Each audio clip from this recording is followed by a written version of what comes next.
guys आज चाहिँ हाम्रो यहाँ बर्थडे सेलिब्रेसन घरमै मेरो भेनाको बर्थडे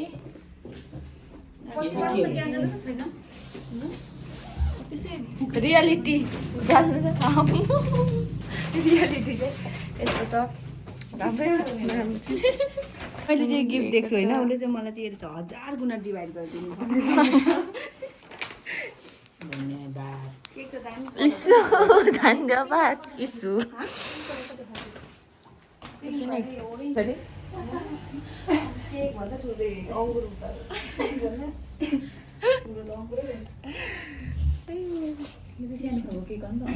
के भन्छ यसलाई बेन्टो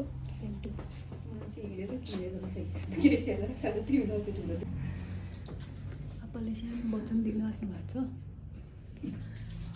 साह्रै खुसी मैले गिफ्ट दिएको तिमी सरप्राइज हुन्छ तिनलाई आफ्नो औँलामा बाँधिराख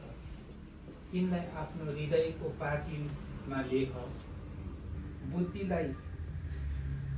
तिमी मेरी दिदी हौ भनी भन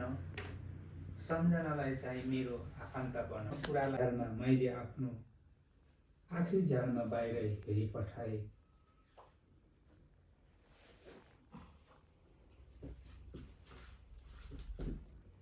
तिम्रो हृदय त्यससित तिहारमा आप्पाको बर्थडेमा के भयो मैले अब एक दुई शब्द बर्थडेमा होइन अब आशिषमा होस्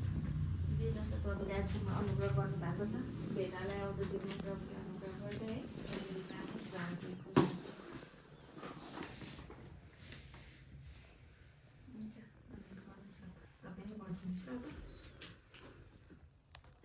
यो साँझको पख जो ठाउँमा हामी छौँ तपाईँ जान्नुहुन्छ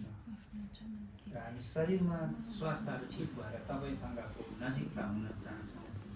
र धन्यवाद दिन्छौँ हामीले यहाँदेखि लिएर आइसक्छ नाउँलाई उचाल्दछौँ प्रभु हामी धन्यवाद चढाउँछौँ जस छोरालाई तपाईँले जीवन दिनुभयो र आफ्नो छोरालाई अहिलेसम्म अनुग्रह गर्नुभयो कृपा गर्नुभयो उहाँको जीवन पाएको खुसीमा हामी तपाईँलाई धन्यवाद बसेर जाँदाखेरि दिनदिनै आत्मिक क्षेत्रमा वृद्धि गर्दै जाने जीवन दान दिनुहोस् र शरीरमा होइन तपाईँ परमेश्वरले भन्नुभएको छ कलासी 3:1-3 आज सञ्चार भएको कुरामा होइन तर माथिको कुराहरूमा ध्यान लगाऊ भन्ने कुरा भन्नुभयो प्रभु भनेको छ माथिको कुराहरूलाई खोजी गर्नु अनि तपाईँको वचनलाई पालन गर्नु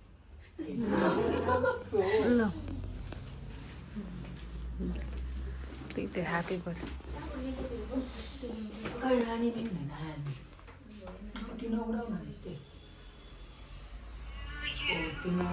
ह्यापी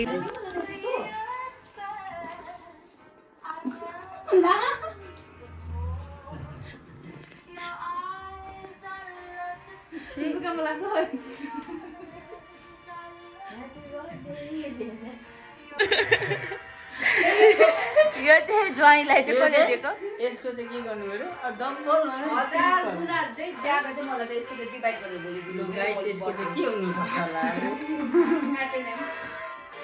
थ्यांक यू बडीले गिफ्ट बडीले भन्छ है मलाई साँच्चै भन्छु मैले तिमीले भन्यो